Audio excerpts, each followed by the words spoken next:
راجہ صاحب اس کیس میں جس میں جنرل بیگ والا اور وہ جنرل درانی والا کیس ہے، آپ راجہ صاحب اس کے اوپر زیادہ بہتر بتا سکتے ہیں. کوئی سافٹ انٹرونشن، کوئی ایسی آئینی اصطلاح ہے، کوئی ایسا آرٹیکل ہے، سب آرٹیکل ہے جس کے نتیجے میں اس کی گنجائش پیدا کی جائے کہ یہ سافٹ انٹرونشن یا جوڈیشل کو کر لے؟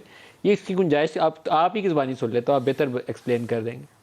نہیں، بالکل کوئی گنجائش نہیں ہے، اور نہ ایسا ہونا چاہیے. میرا خیال ہے جب لوگ اس طرح کی بات کرتے ہیں تو ان کا مطلب شاید یہ ہوتا ہے کہ ایک کمرے میں بٹھا کر موقع دیں لوگوں کو کسی نقطے پہ پہنچنے کا، کہ کوئی منیمم ایجنڈا، قومی ایجنڈا جو ہے وہ ہم طے کر لیں جس پہ تمام جو سیاسی قوتیں ہیں وہ متفق ہوں.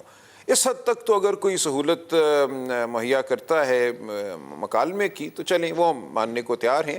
لیکن اس سے ہٹ کر اگر کوئی کہتا ہے کہ کوئی بنگلہ دیش ماڈل ہے یا کوئی فلانا ماڈل ہے، اس کی کوئی گنجائش نہیں ہے. ہمیں بالکل آئین کے مطابق چلنا ہے. آئین میں کیئر ٹیکر حکومت کی ایک مدت معین ہے، وہ 90 دن ہے، اور اس کے بعد آپ کو الیکشن کرانے ہیں.